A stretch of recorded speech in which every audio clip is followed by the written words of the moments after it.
Senhoras e senhores, bom dia a todos os presentes e aos que nos estão a acompanhar através da transmissão em streaming no site ape.pt. Sejam bem-vindos à sessão Pegada Carbónica da APSER, Associação Portuguesa de Certificação.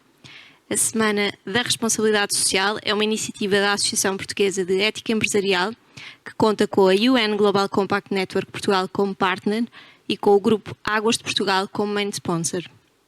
A SRS 2022 conta ainda com a parceria e apoio da Aliança ODS Portugal, APSER, Ascendi, Auchan, Gebalis, Grupo Águas de Portugal, IAPMEI, Jerónimo Martins, Pedra Base, Santa Casa de Misericórdia de Lisboa, Securitas e Universidade de Coimbra. Vamos iniciar esta sessão com Cláudia Rosas, Climate Change Unit Leader da APSER.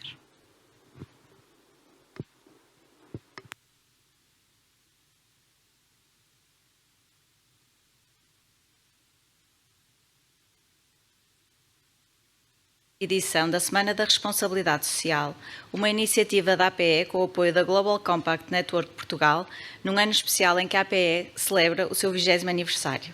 Em nome da APSER, quero dar os parabéns a toda a equipa da APE, destacando o papel fundamental que tem tido ao longo destes 20 anos na promoção, sensibilização e desenvolvimento da ética empresarial, da responsabilidade social e da sustentabilidade junto das organizações e sociedade. Salientar também o seu papel como organismo normalizador setorial, onde tem realizado um trabalho notável no desenvolvimento de referenciais normativos de elevada qualidade e essenciais para a padronização de metodologias com o intuito de tornar as organizações mais resilientes, competitivas e sustentáveis.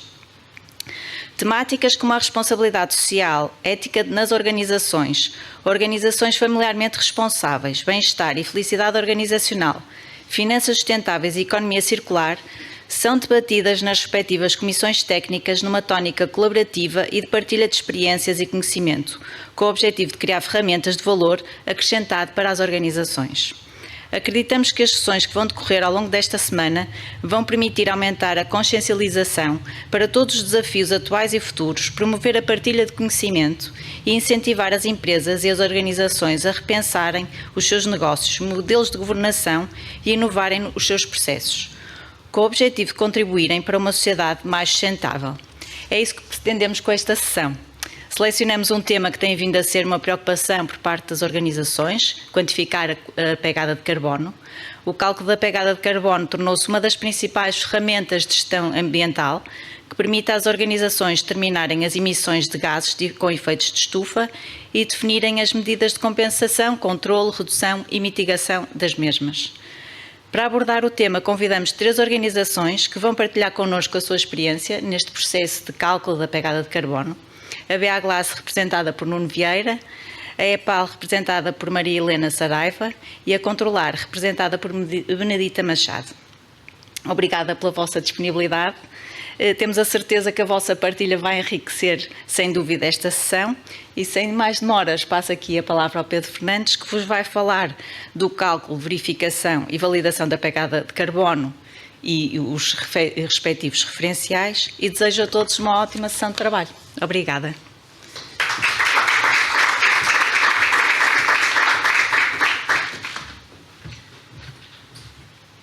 Ora, então deixem-me só pôr aqui para não falhar, que isto de cumprir horários, eu gosto muito de os cumprir, que eu não quero esticar-me muito. Vamos passar aqui uma apresentação. Antes de mais, agradecer também à organização da APE e o desafio que nos foi feito. Estas parcerias com a APE têm sido muito frutuosas. E eu passava agora à apresentação que trouxe para hoje, que tem a ver um bocadinho com as preocupações que as entidades e as organizações, quando ligam para a APSER relativamente à pegada de carbono, nos levantam. Essas questões que não vão estar muito detalhadas, mas será mais ou menos o grosso das preocupações que nós temos no dia-a-dia das organizações. Dito isto, passamos então para o primeiro slide. Pronto, esta é a agenda. Mesmo nós no início, quando vieram estas duas noções, havia alguma dificuldade em perceber qual era a diferença de uma da outra. O que é uma verificação e o que é uma validação. Vamos pôr de uma maneira simplista, A verificação tem a ver com o passado, a validação tem a ver com o futuro. Isto quer dizer o quê? Se eu tenho um projeto que vou fazer no futuro e quero saber mais ou menos qual é a pegada que eu vou ter e não tenho a informação comigo, vou assumir pressupostos. E isso no fundo, estou a ter uma visão do futuro. Isso é uma validação. Estou a validar pressupostos daquilo que eu vou ter e, baseado nesses pressupostos, eu vou estimar uma determinada pegada de carbono. A verificação já significa que houve já alguma coisa que sucedeu, foi uma coisa que já ocorreu num determinado espaço e tempo, e então eu vou verificar se aqueles cálculos que eu fiz à luz dessa informação estão corretos ou não. Portanto, isto, de uma maneira simplista, é a diferença entre o que é uma verificação e uma validação. Temos ali o texto que foi retirado da 17.029, que é uma norma que vai ser a norma chapéu para as verificações, para todas, seja elas pegada de carbono, verificação do EMAS, declarações do produto. Portanto, é uma norma que acaba por abarcar todo o resto das restantes normas de verificação. Começando então pelas normas, eu vou-me focar naquelas que são mais conhecidas, também são aquelas para as quais a APSER tem tido mais solicitações e são aqueles que nós temos mais preparação, que são o protocolo GHG, que as Nações Unidas promoveram, e depois as normas ISO, que já é o nosso habitué. Portanto, normas ISO é o pão nosso cada dia na APSER. E então nós podemos dividir estas duas famílias. Portanto, o protocolo GHG é, de uma maneira genérica, transversal para organizações, projetos e produto. Já a norma ISO separa em 3 normas diferentes. A primeira, que é a 14.064.1, que tem a ver com a norma da pegada para as organizações. Temos a 14.064.2, que tem a ver com projetos. Projetos, entenda-se, fazer um edifício, uma obra, uma construção civil, um evento, um determinado espetáculo definido em espaço e tempo.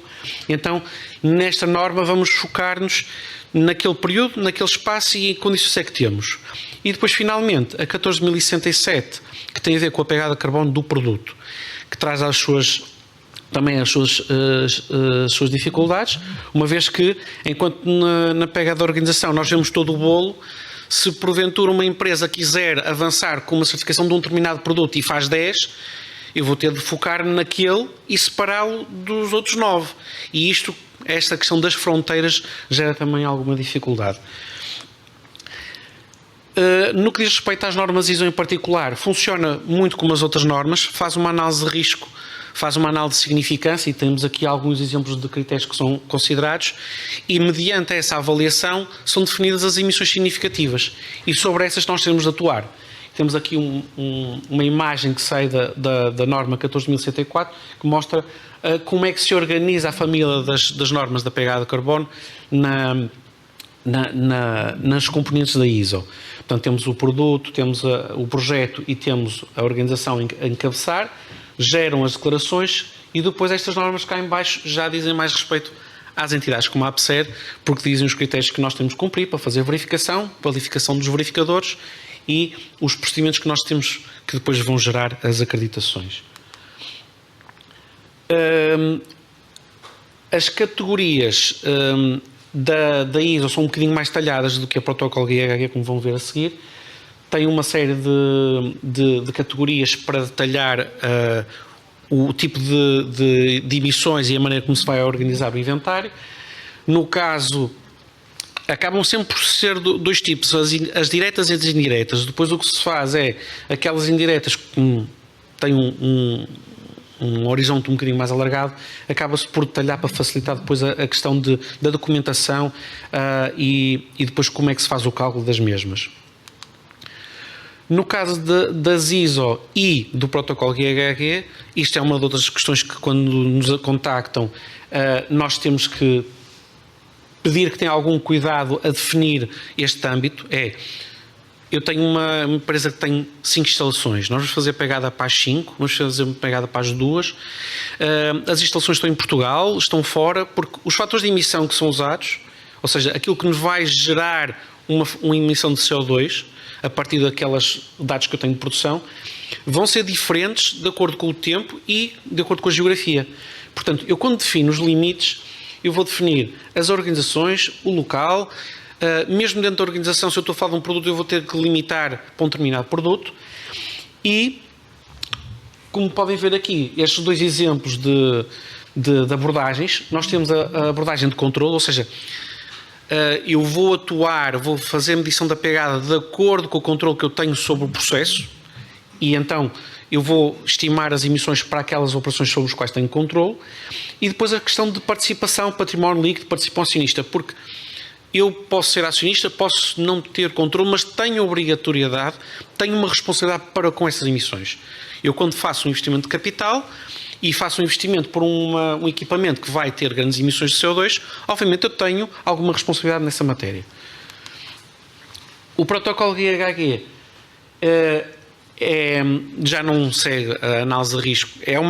Obviamente todas estas normas têm uma análise de risco, mas não segue a filosofia da norma ISO. O que eles dizem no protocolo GHG é que existem 3 scopes, ou âmbitos, se preferirem. O âmbito 1 são as emissões diretas decorrentes da queima de combustíveis fósseis, o gás, o gasóleo, o propano, a gasolina.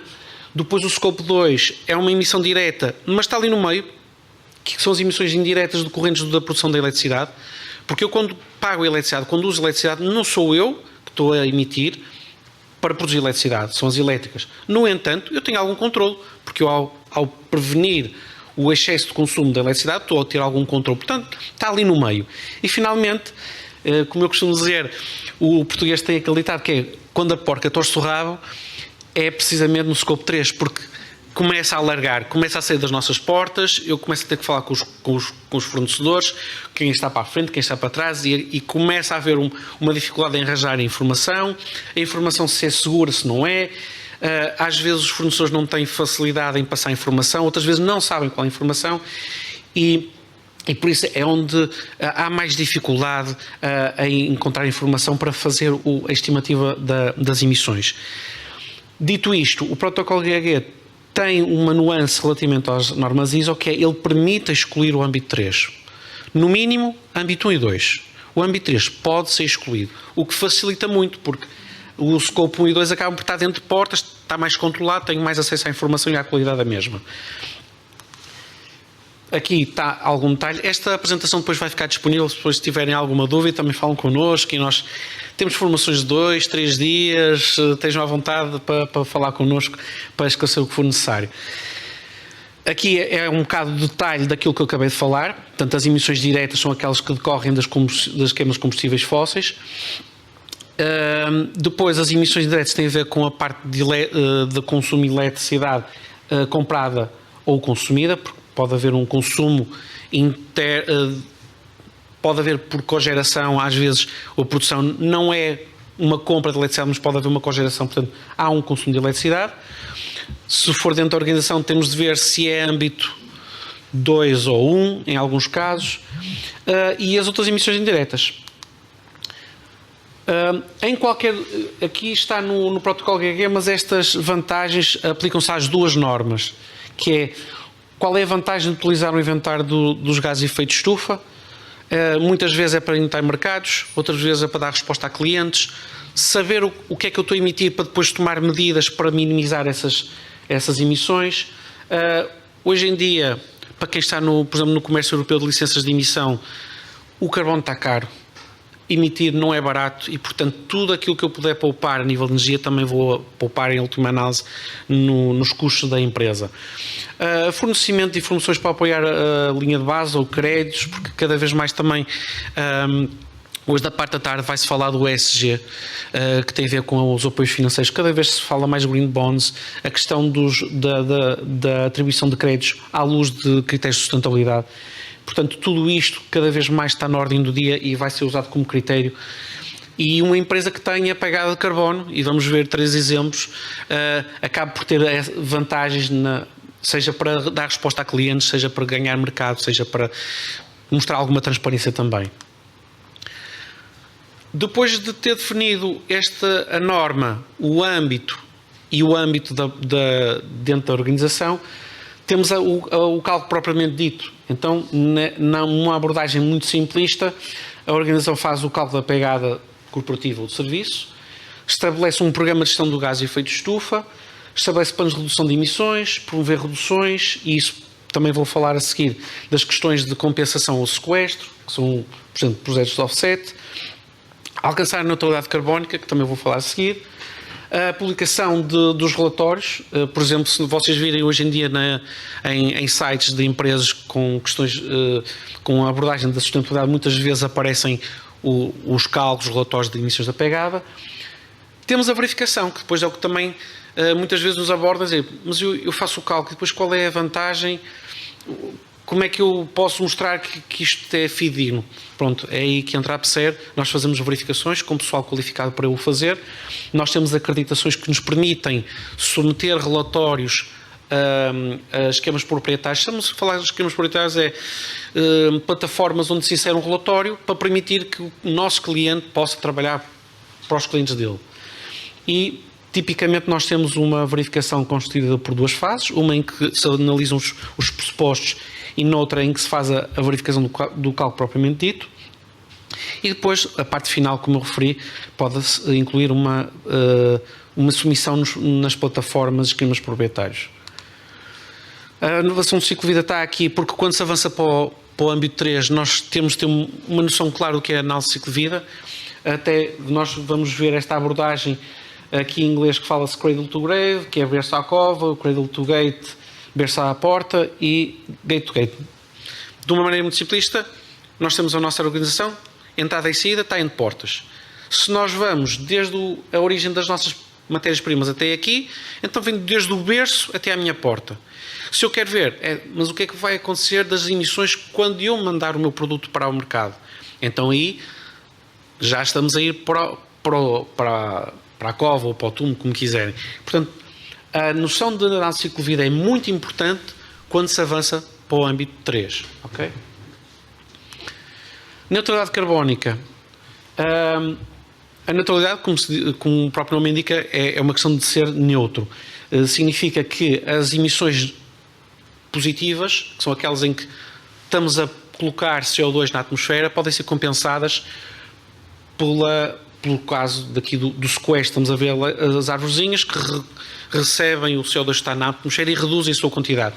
Portanto, quando se fala que o nosso objetivo é neutralidade carbónica para 2050 e até em Portugal está-se a tentar que seja 2045, a ideia é que aquilo que nós produzimos seja compensado com aquilo que nós sequestramos.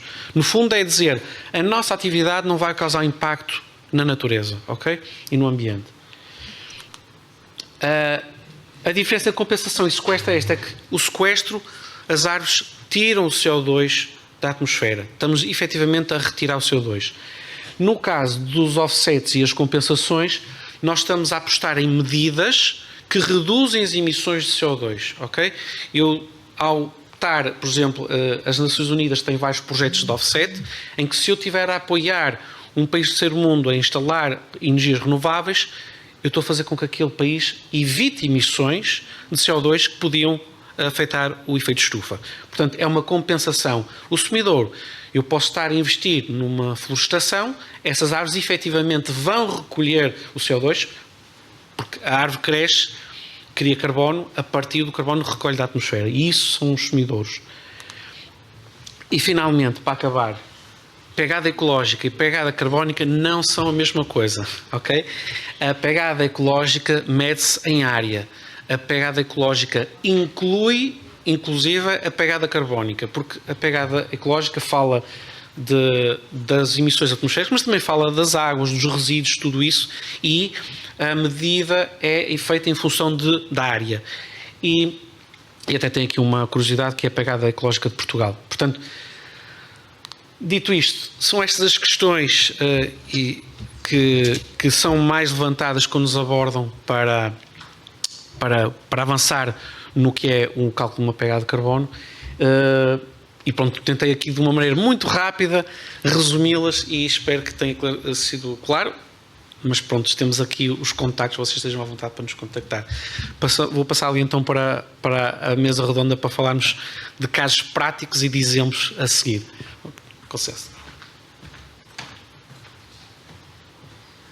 Vamos iniciar a mesa redonda com a moderação de Pedro Fernandes, Climate Change Business Developer da APSER, e que conta no painel com Maria Helena Saraiva, da Direção de Sustentabilidade Empresarial da EPAL, Nuno Vieira, Sustainability Manager da BA Glass, e da Controlar juntam-se a nós, via online, Cristina Mota, Chief Quality Officer, e Benedita Machado, responsável de gestão ambiental. Para quem estiver a acompanhar em streaming, pode colocar as suas questões na plataforma mentimeter.com, que iremos mostrá-las após este painel no momento de Q&A. Obrigada.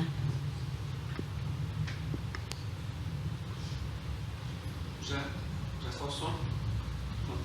Então, mais uma vez, bom dia. E bom dia a vocês, aos meus colegas de painel. A Helena já nos acompanhou num webinar em junho que foi um sucesso, correu muito bem. Muito boas observações, muitos pareceres positivos, muitas felicitações.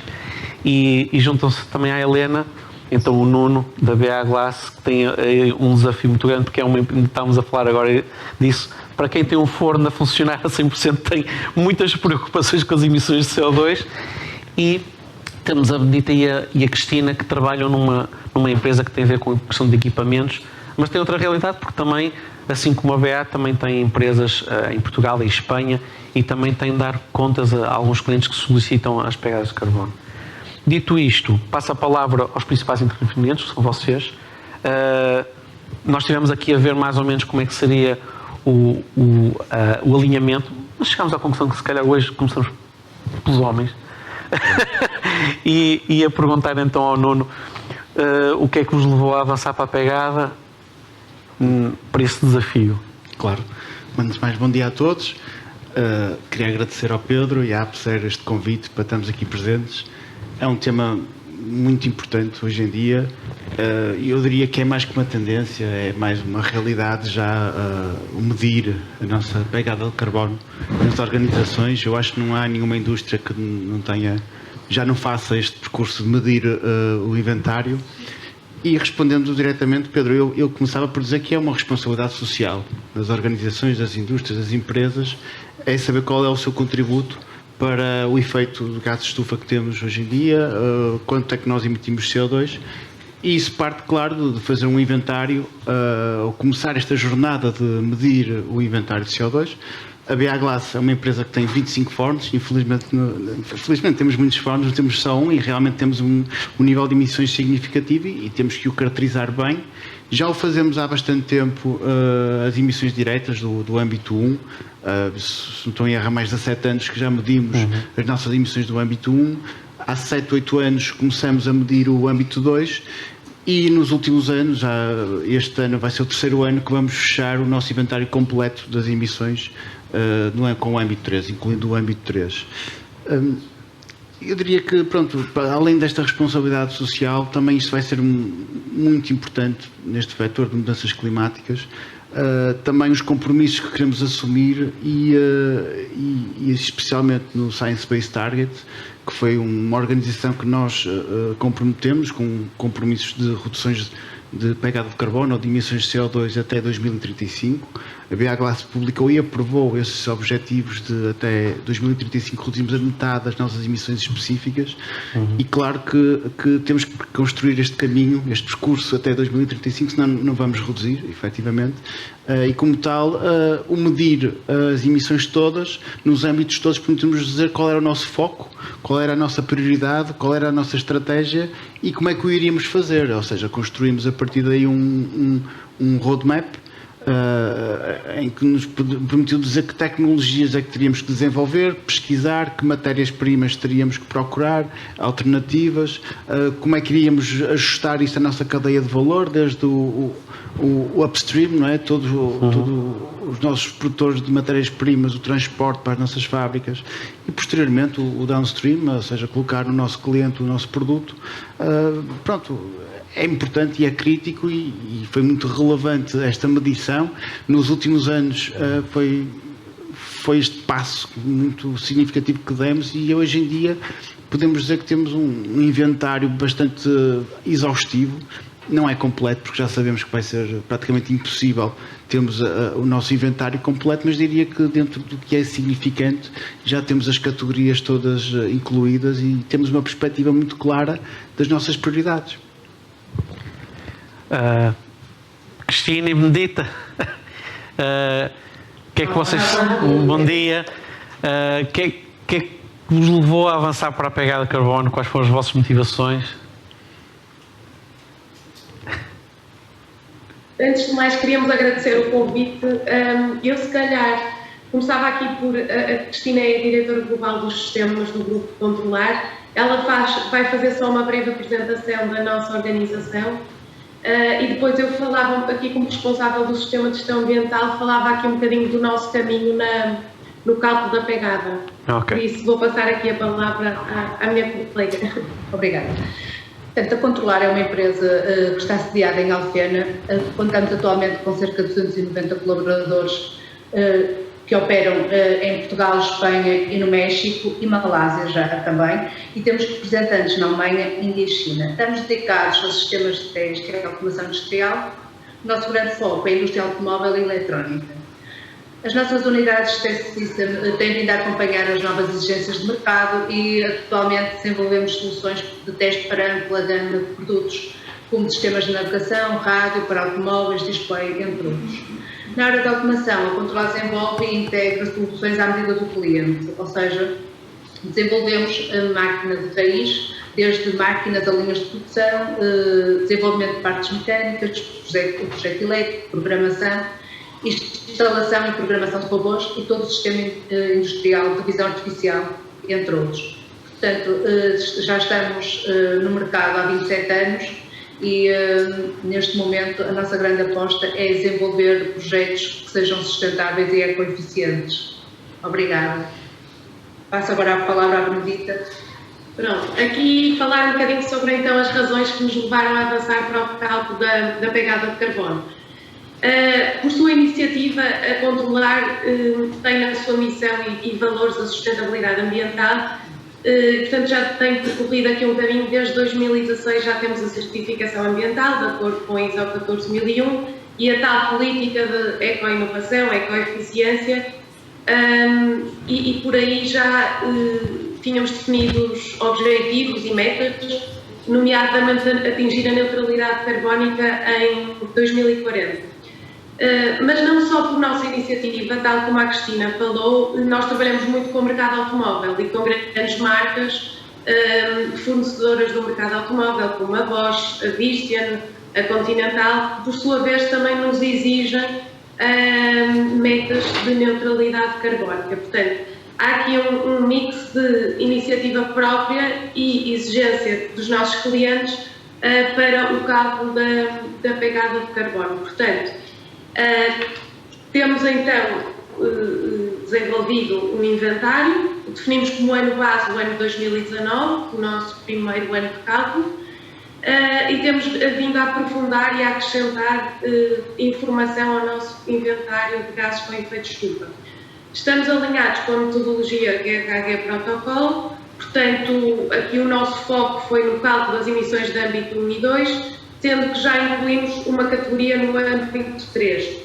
Também por requisito do cliente, aliás, de dois dos nossos principais clientes, a Bosch e a Visteon, assumimos também o compromisso de registro na plataforma CDP, Carbon Disclosure Project, e este ano, portanto, preenchemos pela primeira vez o formulário do CDP e vamos divulgar publicamente o nosso resultado de emissões. A verificação e validação da APC, que aconteceu este ano na Controlar, veio sem dúvida dar mais credibilidade ao nosso inventário e no fundo, fiabilidade ao nosso resultado, e acredito que isso terá, no fundo, uma pontuação positiva na nossa classificação depois na plataforma CDP. Portanto, isto tem sido o nosso caminho aqui relativamente ao cálculo da pegada. E, last but not least, Helena. Bom dia a todos. Não, ótimo. Era isso. Bom dia a todos. No caso da EPAL, antes de mais agradecer o convite também. É com muito gosto que estamos aqui a trocar a experiência convosco. Temos muita curiosidade em conhecer melhor as experiências de empresas que estão mais avançadas que nós e com certeza que no final da sessão vai haver muitas perguntas muito interessantes e vai haver aqui partilhas e espaço para chegarmos a mais conhecimento, que é no fundo o que se pretende aqui destas mesas redondas. Em resposta à pergunta, o que é que nos trouxe a este projeto e porquê é que nos metemos nisto de fazer o cálculo da pegada do carbono?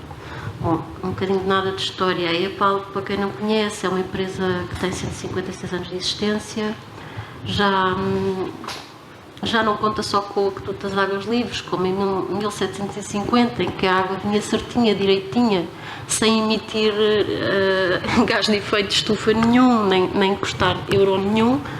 Esse tempo já lá vai, não é? Portanto, nós agora, fazendo uma comparação, por exemplo, com 2021, só em 2021 gastámos qualquer coisa como 10 milhões de euros e consumimos 139 gigawatt-hora para entregar 193 mil metros cúbicos de água em Lisboa e também já não atuamos só na área de Lisboa. Neste momento estamos mandatados para gerir as águas do Val do Tejo, que é uma empresa que tem uma abrangência que vai até à Beira Alta, à Beira Baixa, Norte Alentejo e Centro Alentejo. Isto quer dizer que dentro do grupo Águas de Portugal, do grupo onde nos inserimos, temos realmente algum peso. E em 2019 o que é que aconteceu? Aconteceu que as Nações Unidas fizeram um call to action, convidaram os negócios a comprometerem-se em tudo a fazer para que a temperatura do planeta não aumentasse mais do que 1,5 graus e o nosso Conselho de Administração achou por bem responder a este apelo e submeteu a sua carta de compromisso. Os dados estavam lançados, como se costuma dizer, e tivemos aí o nosso trigger. Tivemos que começar a fazer contas, tudo isto foi feito de raiz, não tínhamos experiência nenhuma, não tínhamos inventários tão consolidados assim há tanto tempo, nem pouco mais ou menos, e começámos à procura dos fatores de emissão, de onde é que estão os protocolos, como é que são as regras, como é que se fazem estas contas, e no espaço de um ano chegámos então à nossa emissão de gases de efeito de estufa, porque não se pode gerir o que não se pode medir. E nós agora já sabemos qual é que é a nossa pegada de carbono e a partir daqui vamos então fazer dar o passo seguinte, devagarinho, com calma, que é estabelecer as nossas metas para poder dar o nosso contributo para o tal desígnio de contribuir para que a temperatura do planeta não aumente mais do que 1,5 graus. Mas, sobretudo isto, não é? Ter a noção de que a água é cara, tem muita energia embutida, tem CO2 incorporado e para que possamos dar o nosso contributo temos que ter o ponto de partida. Qual é a nossa pegada de carbono? Sem isso, esse acontece ao princípio, sem termos esse elemento, não conseguimos estabelecer metas concretas para chegar ao tal desígnio de lá para 2050, que parece que é muito longe, mas afinal não é assim tão longe, tentarmos conseguir ser neutros e contribuir, dar o nosso contributo para que a temperatura do planeta efetivamente não aumente mais do que o tal 1,5 graus. Muito bem, e agora vamos depois das motivações, quando se meteu mãos ao trabalho, como o próprio nome indica, deu algum trabalhinho, não é? Dificuldades que vocês encontraram no caminho, além da magnitude da vossa organização, Nuno? Foi um desafio enorme, sem dúvida. Primeiro foi o não saber fazer, não sabíamos.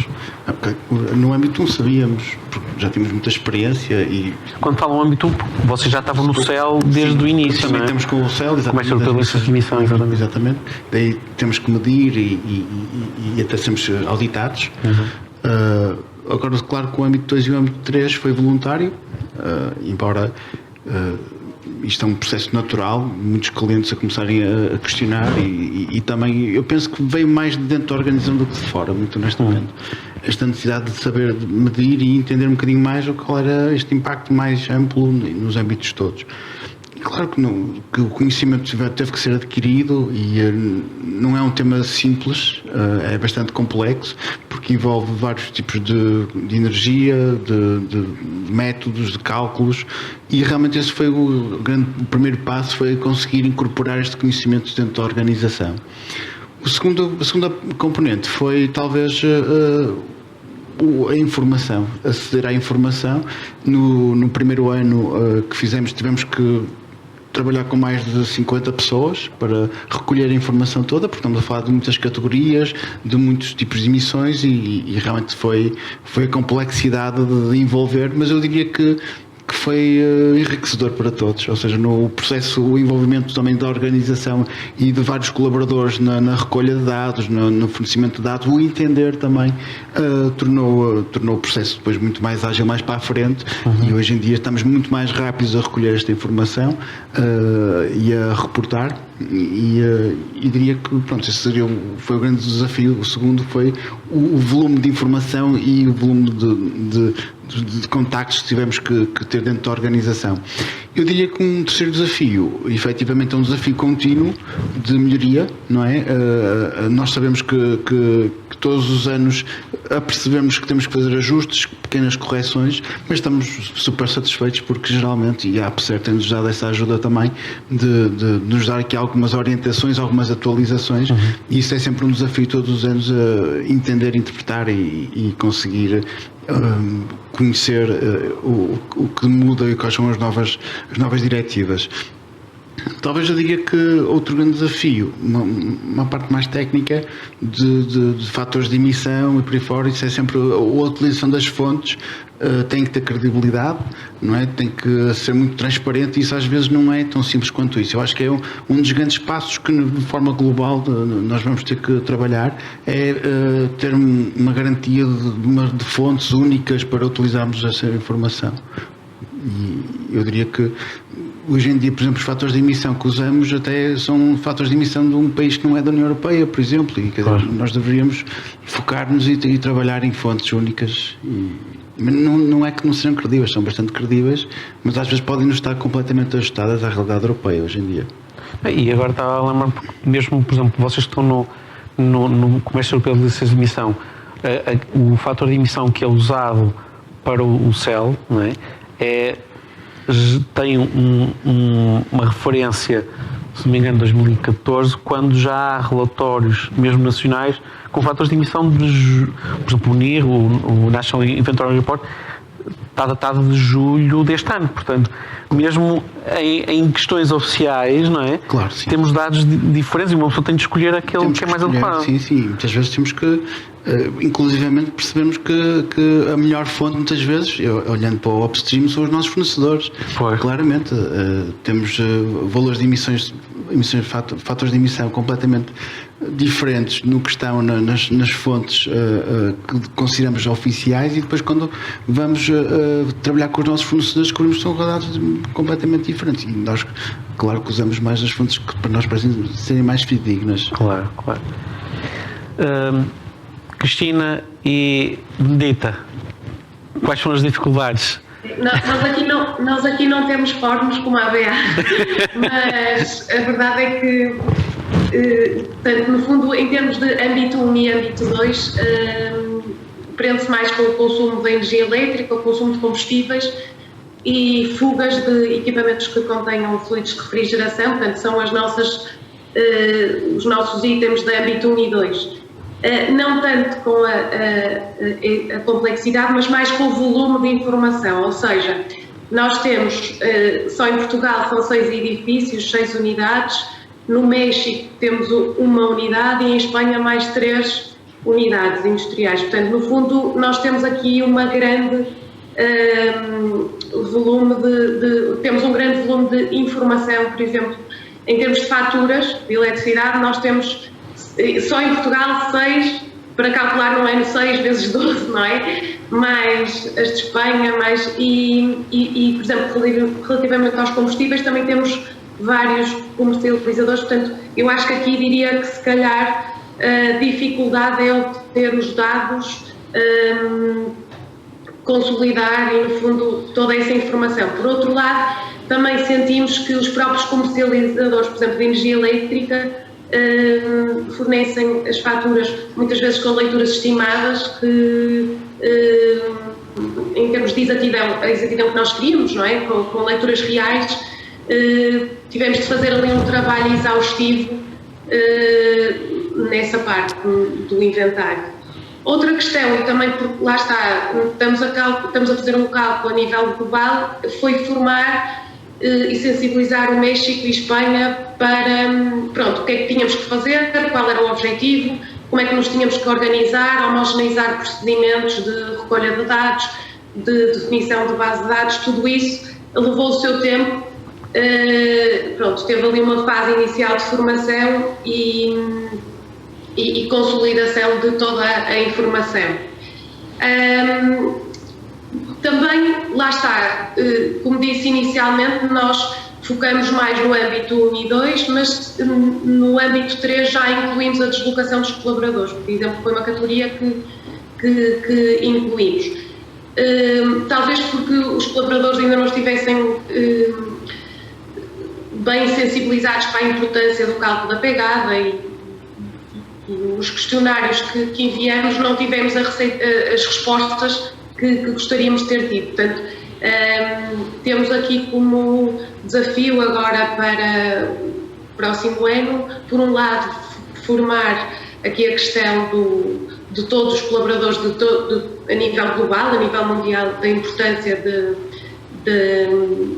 participarem, no fundo, e nos darem informação para aumentarmos aqui a qualidade de respostas desta categoria de âmbito 3 e, por outro lado, queríamos também incluir aqui mais categorias no âmbito 3, porque isso também destaca como uma dificuldade, que é a questão de obter informações a montante e a jusante, quer a nível de fornecedores, de bens e serviços adquiridos, como mesmo de utilizadores do nosso produto e em fim de vida.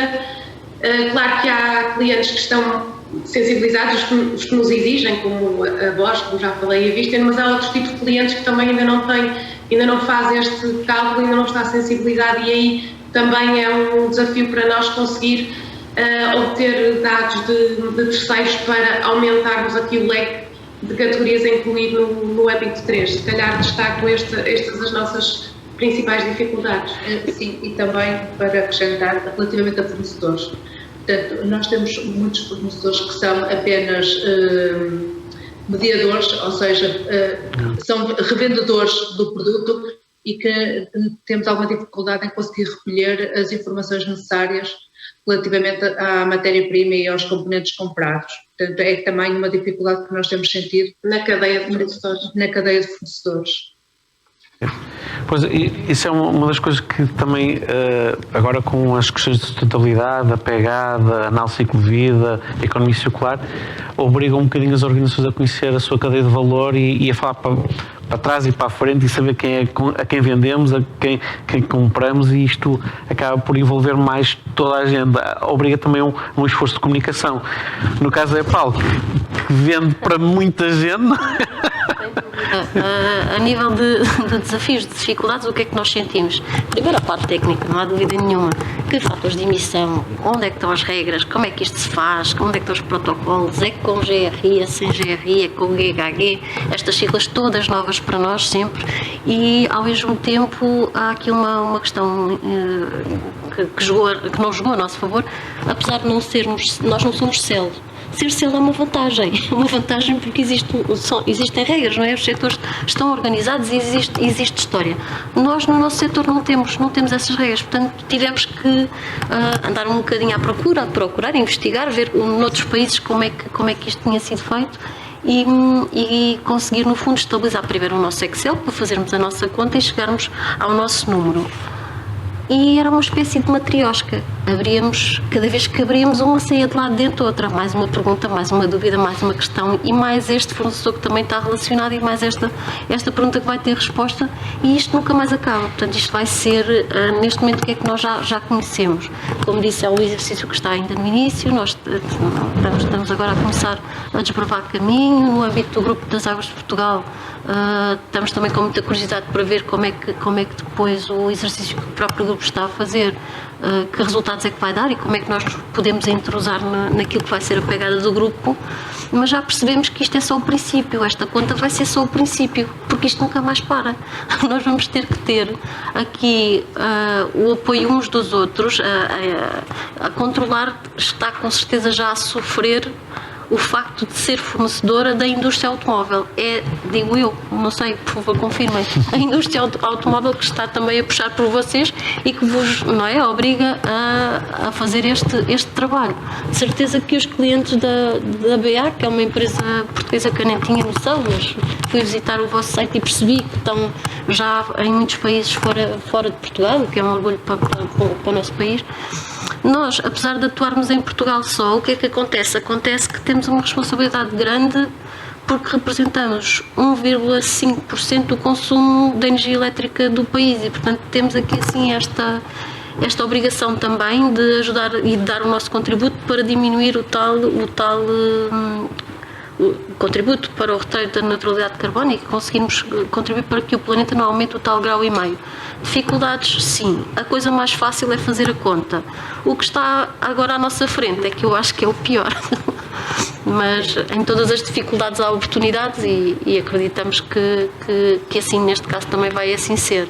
Já agora, assim, eu trabalho também na área das águas, com projetos na área das águas e tenho uma noção do que é o consumo que existe no setor das águas. Mas há muitas pessoas que se calhar não têm ideia das ETAs, das hectares, das estações de bombagem. Quero dar uma ideia da dimensão e a quantidade. 1,5% do consumo do país. Nós temos só na EPAL temos 14 instalações consumidoras intensivas de energia. Quer isto dizer que consomem mais do que 500 TEPs por ano.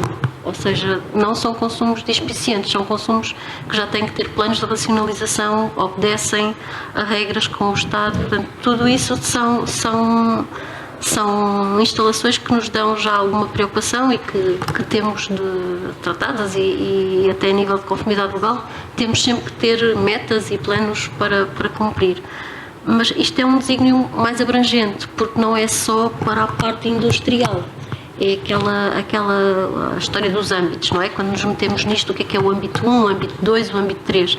Nós hoje já temos a radiografia da nossa pegada e sabemos que só uma pequenina parte, que é para aí 2% da nossa pegada, tem a ver com o consumo de combustíveis fósseis. Gasolina, gasóleo, gás natural, as fugas, tal como as colegas estavam a referir, fugas de gases ferrogénicos, isso é só 2%. Sobre isso não podemos atuar pouco, mas o impacto vai ser pequenino. Depois temos o âmbito 2, já sabemos que 30% da nossa pegada tem a ver com a energia elétrica que compramos. E, portanto, como pertencemos ao Grupo Águas de Portugal e são eles que nos compram energia elétrica, podemos mais ou menos tentar influenciar, com certeza que essa parte vai ser tratada a nível do grupo. Sobra os outros 68%. Os outros 68% é a tal caixinha da matriosca que nós vamos abrindo e vamos encontrando mais perguntas a que temos que dar resposta. Tudo o que tem a ver com fornecedores, a montante da nossa atividade, a jusante da nossa atividade, esse é o próximo desafio, é esse que nós vamos ter que trabalhar, porque a energia está embutida em tudo. Parece que não temos muitas vezes esta noção, mas a energia está embutida em tudo. E onde há energia, há emissões de gases com efeito de estufa. Portanto, o trabalho é um desafio grande, mas penso que se funcionarmos todos em conjunto, se puxarmos uns pelos outros, havemos de conseguir lá chegar. Então, passando para a terceira questão. Já vimos as motivações, as dificuldades, temos o cálculo feito, mas o cálculo, como já se falou aqui, nós medimos para atuar. Agora, como é que atuamos, Nuno? Claro. Pronto, a importância de fazer um inventário foi efetivamente para sabermos qual é o nosso ponto de partida e termos 3 âmbitos é importante também porque queremos saber se realmente devemos investir mais nas nossas emissões do âmbito 1 ou do 2 ou do 3. Essas respostas nós já as temos, claras. A resposta será vamos focar no âmbito 1, mas não vamos esquecer do âmbito 2 e o âmbito 3 e isso é o grande desafio que temos pela nossa frente, é o concretizar de um plano de redução de carbono. Como eu disse há bocadinho, nós queremos reduzir em 50% as nossas emissões específicas e isso vai partir de um investimento bastante significativo. Nós estamos a planear investir 270 milhões de euros nos próximos anos em desenvolvimento e implementação de tecnologias para a redução da nossa pegada de carbono. E eu diria que é esse o passo que nós estamos agora e nosso grande desafio. Claro que é importante também o sentido de cooperação, como a Helena estava a dizer. Hoje em dia estamos envolvidos em vários fóruns, em vários grupos empresariais, muitos deles, para a partilha e para a discussão, porque eu concordo também com esta cooperação que devemos ter entre as organizações para crescermos e para aprendermos uns com os outros das dificuldades e como ultrapassar as dificuldades.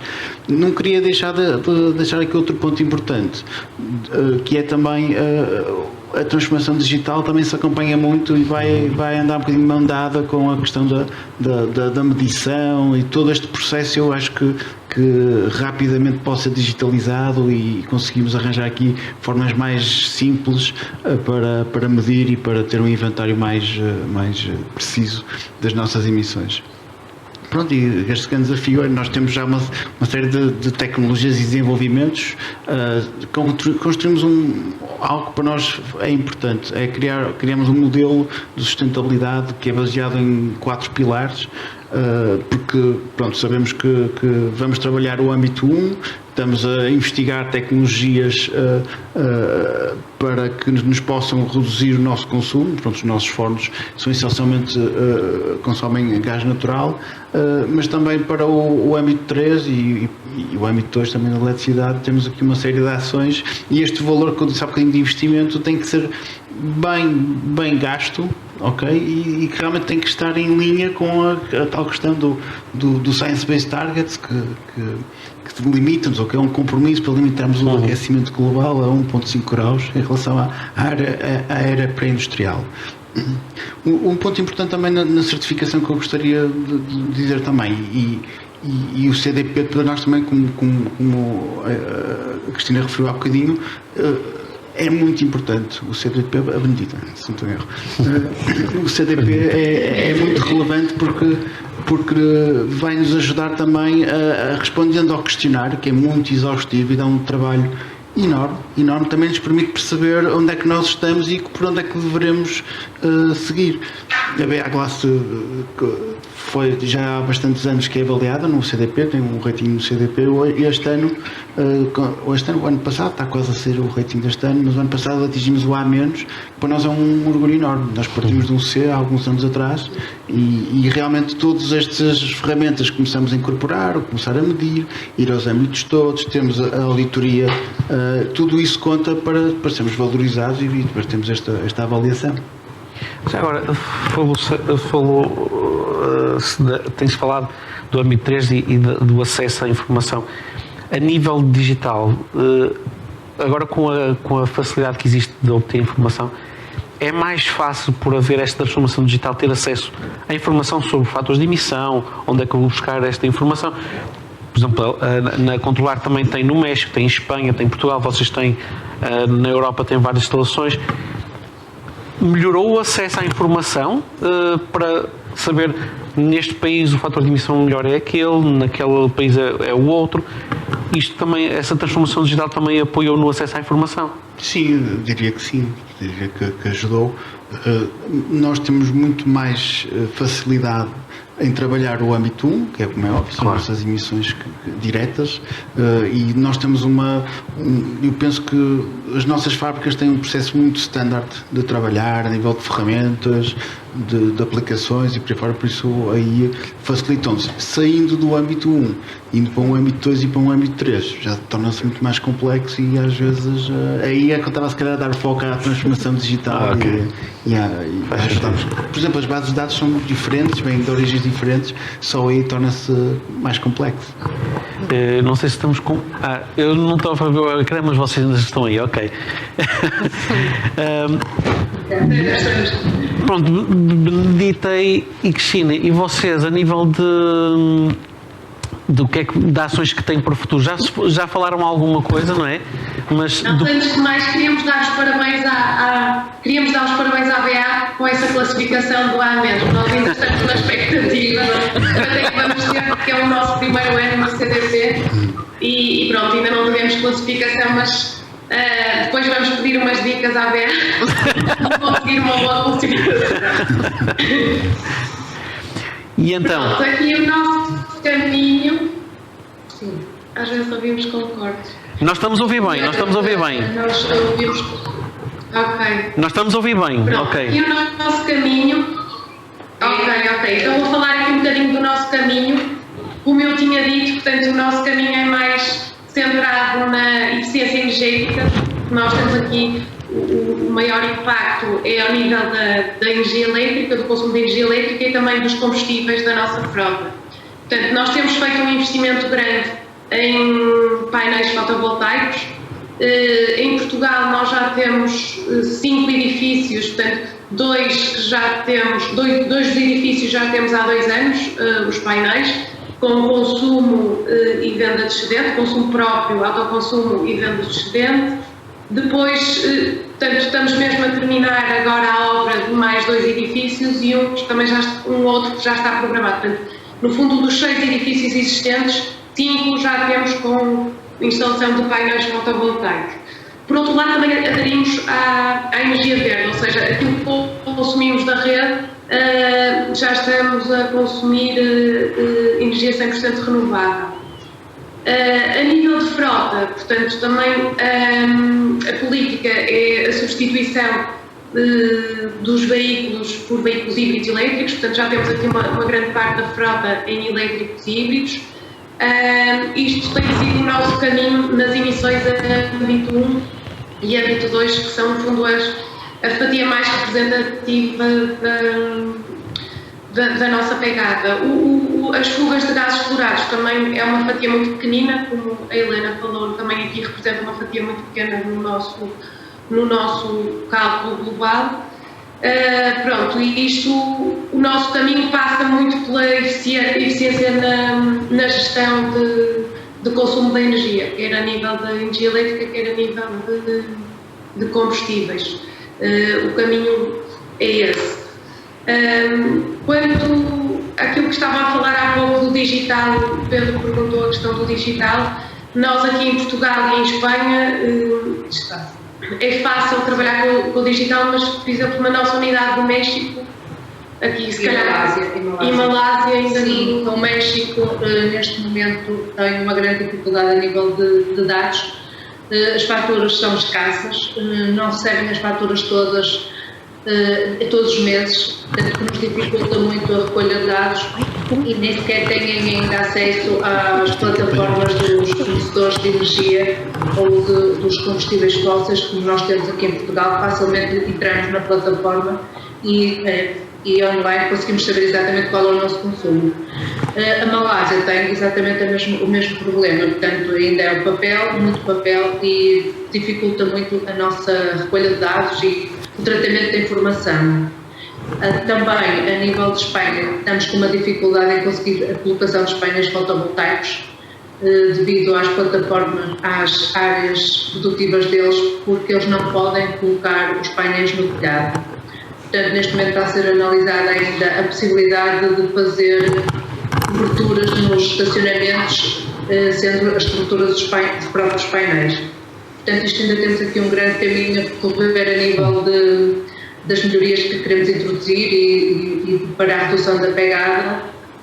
Só acrescentar aqui um ponto final, que é a questão no CDP, o depósito do CDP é o tal formulário extenso, mas que nos também ajudou aqui a definir até metas intermédias. Portanto, nós temos uma meta final de atingir a neutralidade carbónica em 2040, mas assumimos o compromisso no CDP que em 2029, portanto, num horizonte de 10 anos a partir do nosso ano base, que é 2019, uma redução de 45% das emissões. Portanto, temos aqui um ponto intermédio de redução de 45% até 2029 e 100%, não é? A neutralidade até 2040.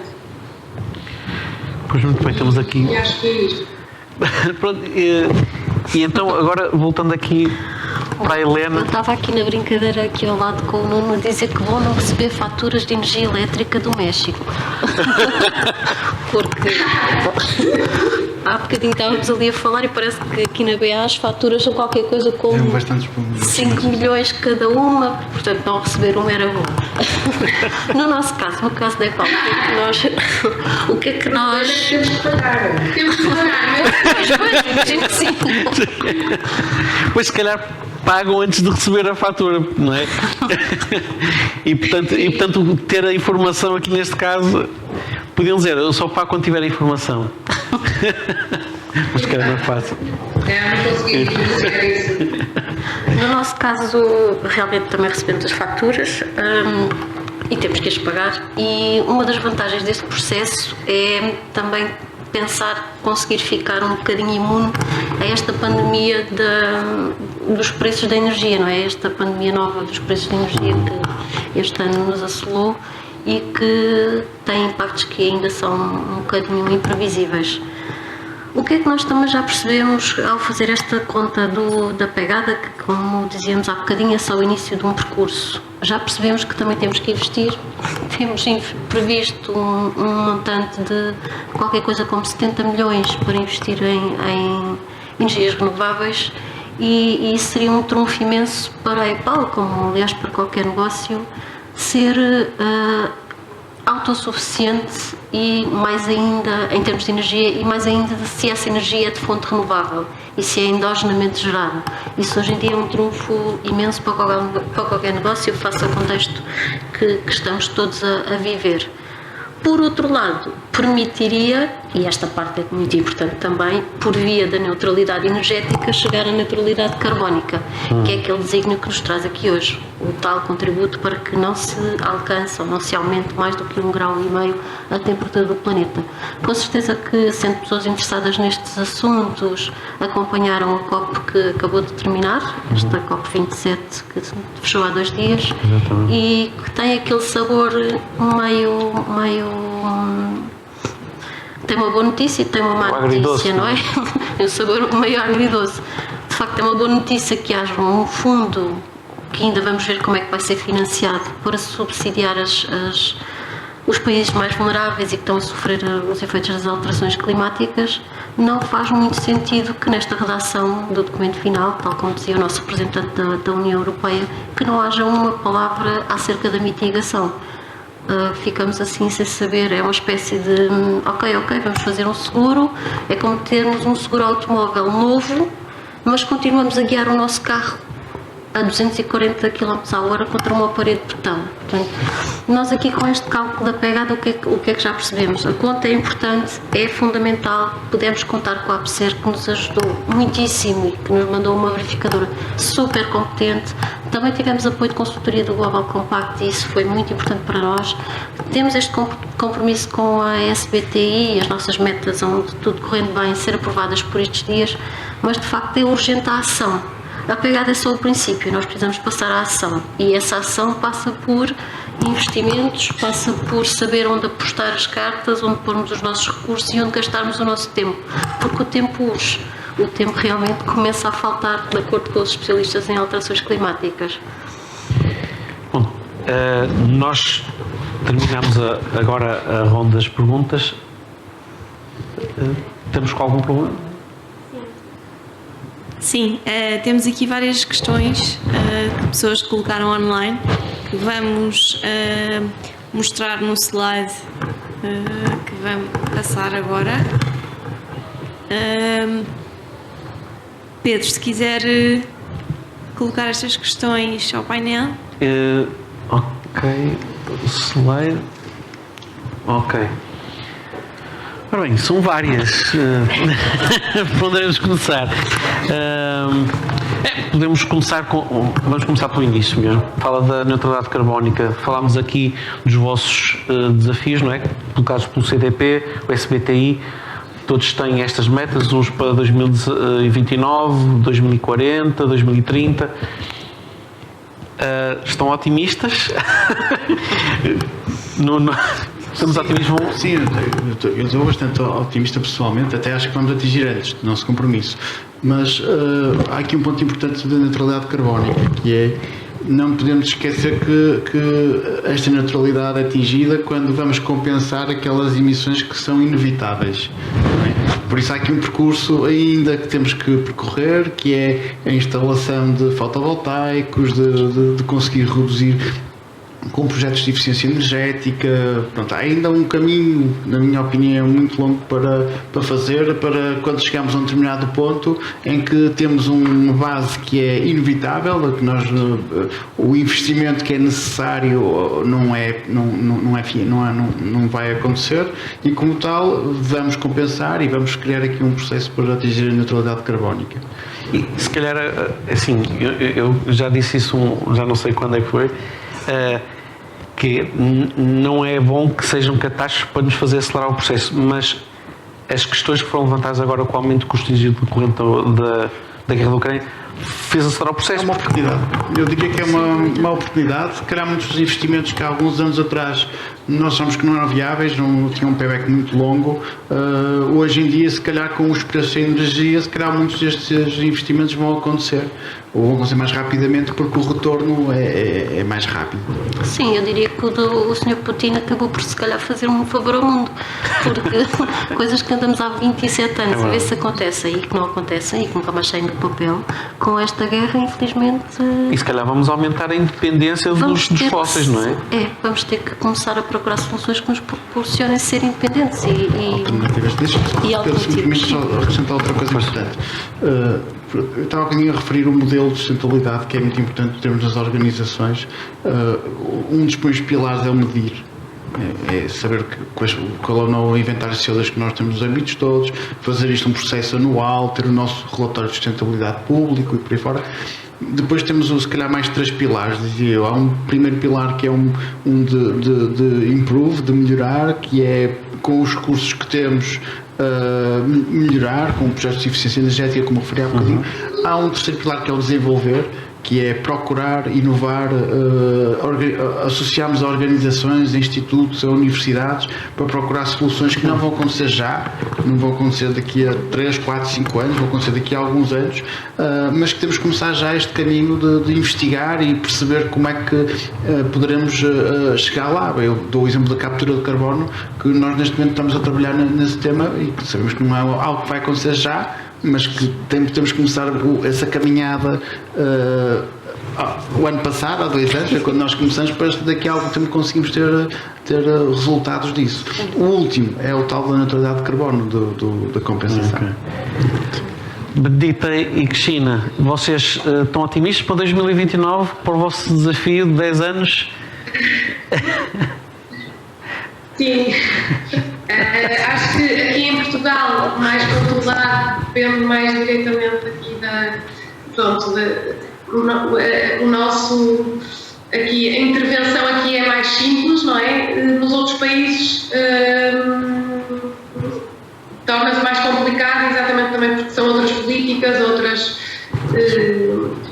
É diferente, não é? Mas a questão aqui, a neutralidade, o nosso objetivo é a nível do grupo, portanto vamos mesmo ter que alcançar o objetivo, ainda que seja mais difícil, vamos ter que atuar não só em Portugal, mas também nas outras empresas do grupo, a nível mundial. Sim, até porque o nosso registro na CDP tem objetivos monetários para os nossos clientes. Se nós não atingirmos determinados valores de neutralidade, temos penalizações nos projetos. Okay. Portanto, temos mesmo que estar otimistas.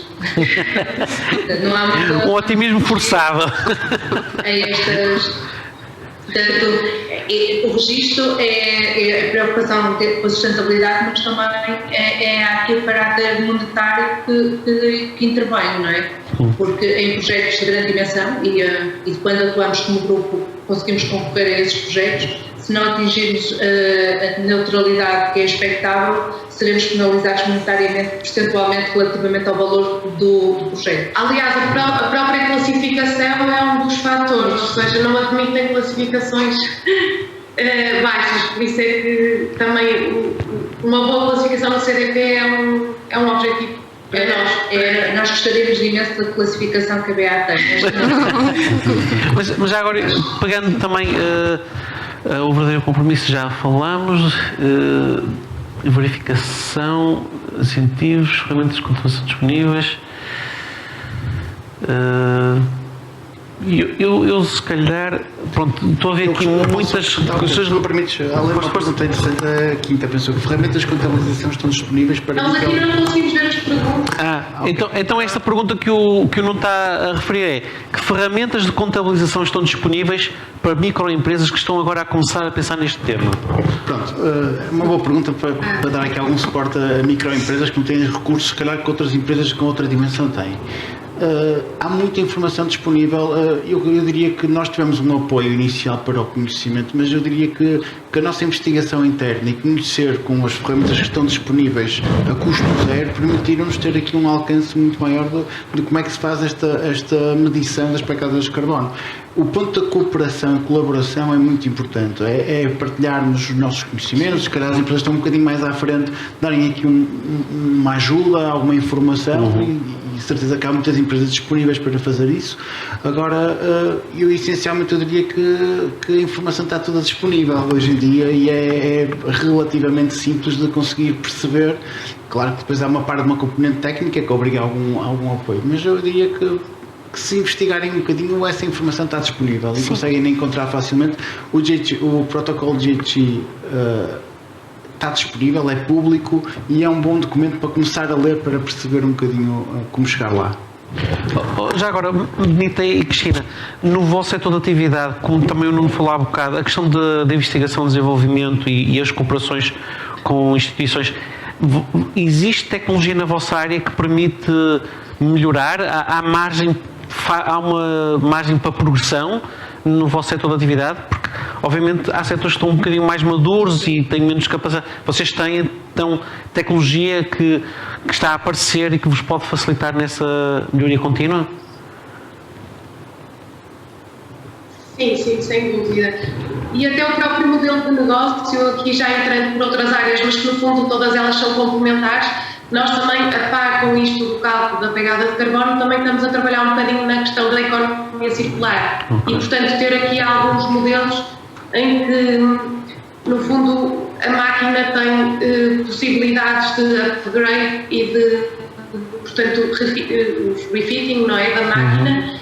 E isso vai, no fundo, aumentar o ciclo de vida do nosso produto e também, de certa forma, contribuir para que a nossa produção seja mais, lá está, ecoeficiente e que tenhamos que produzir, não utilizando tanta matéria-prima virgem, mas reaproveitar os recursos e tudo isso também ao nível da produção vai impactar, sem dúvida, depois a questão da neutralidade carbónica, não é? Inclusive ferramentas que nós estamos neste momento a tentar trabalhar para nos dar a vida útil de componentes que são colocados nas nossas máquinas para nos ajudar a selecionar componentes que tenham um ciclo de vida muito mais longo, evitando assim a necessidade de trocar com alguma frequência alguns dos nossos componentes. Portanto, tudo isso vai ajudar na redução do desperdício e da produção a partir de matéria-prima virgem. Muito bem.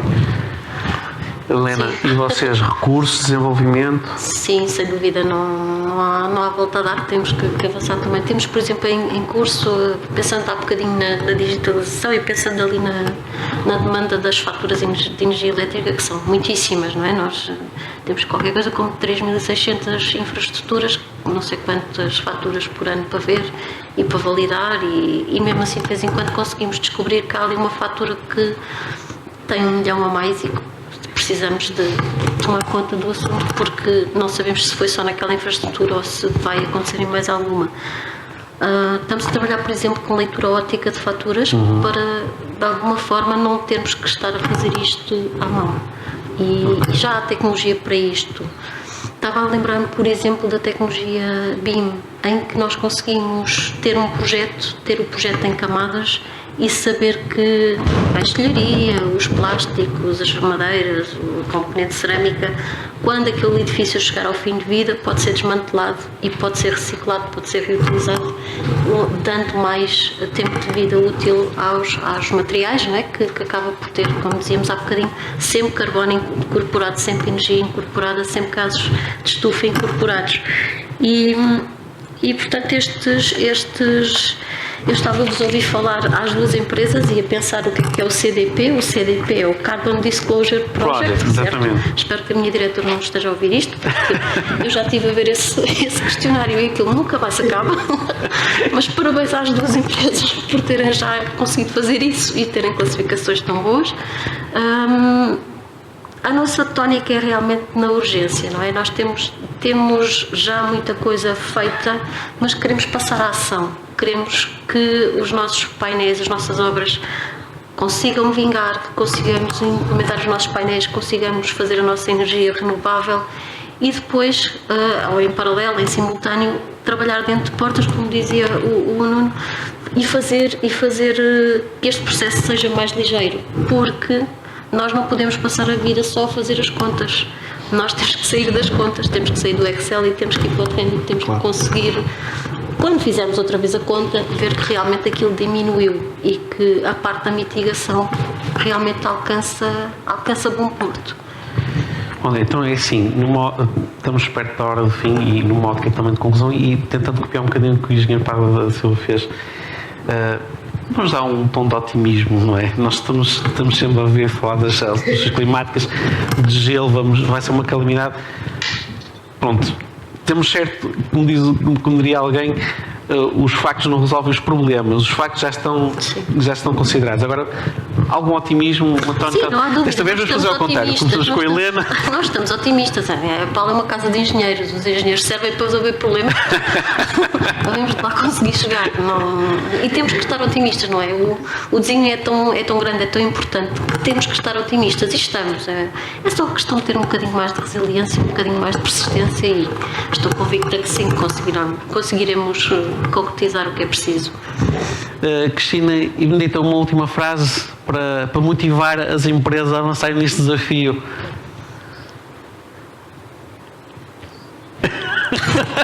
Está difícil.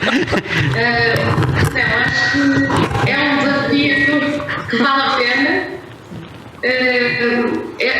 Possibilita a quantificação do impacto ambiental da organização, não é? E também permite captar e alcançar novos mercados e novos clientes,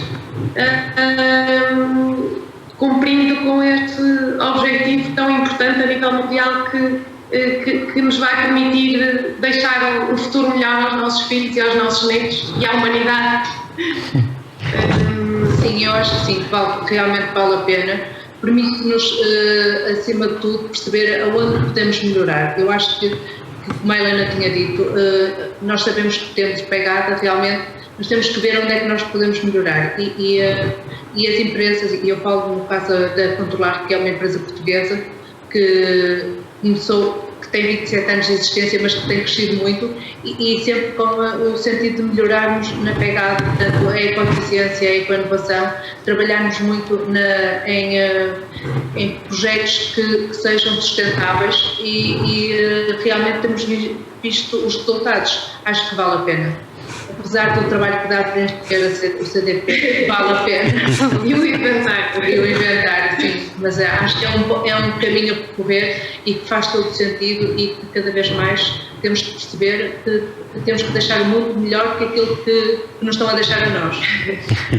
Claro, é isso. Nuno, para finalizar. Sim, eu diria que dá muito trabalho, efetivamente, e é pesado. De facto, também é muito apaixonante. Eu diria que eu nunca, em todo este processo e na colaboração que tive com colegas, entidades e por aí fora, nunca tive um não, tive sempre ali uma proatividade e por aí fora, porque é um tema que diz muito. O cenário catastrófico, eu diria que já lá vai, pronto, ok, é fotografia, já temos a fotografia, já sabemos, isto é um percurso que vai continuar, nós temos que fazer alguma coisa. Hoje em dia é a ação, realmente, como a Helena estava a dizer, é começar a trabalhar os dados, ou melhor, já devíamos ultrapassar a questão de trabalhar os dados, estar efetivamente a executar um plano de redução. Mas eu estou muito otimista, atenção, eu estou bastante otimista e claro que estas ferramentas que temos disponíveis hoje em dia, o Science Based Targets, o CDP e por aí fora, ajudam-nos também a dar aqui um enquadramento para não ser algo, eu instalei aquilo, fiz mais aquilo e aquilo outro, sem saber aqui, não haver aqui uma cola que una todas as atividades, e por isso acho que estamos a ser muito bem suportados, acho que estamos a fazer um trabalho bom, ok? Diria que na COP27 efetivamente há ali uma série de questões que não são abordadas, que não são resolvidas ou não há respostas efetivas, mas eu, a nível de organizações, eu já vejo um movimento de várias empresas a trabalhar neste caminho, muitas delas pressionadas pelos consumidores finais, pelos seus clientes, mas também por muitas empresas por sua iniciativa, por responsabilidade social. Muito bem. Acabamos aqui com um tom de otimismo. Eu também sou otimista por natureza e isto para mim também é um caminho sem retorno. Acho que não vale a pena voltar atrás, que não vai resolver assunto nenhum. Quero agradecer aos meus colegas do painel imenso. Aqui EA, a Famalicão.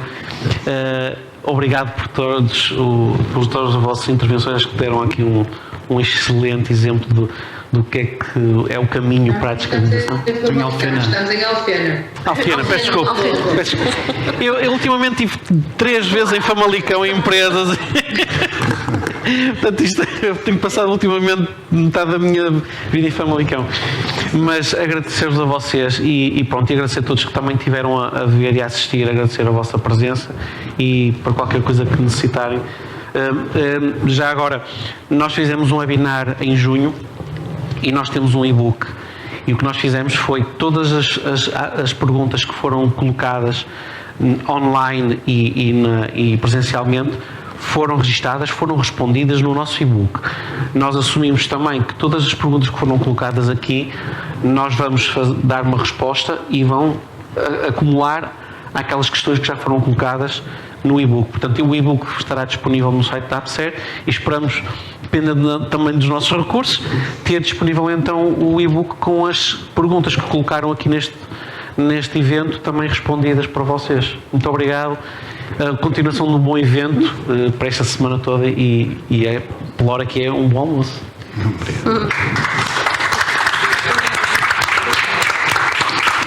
Obrigado. Obrigado.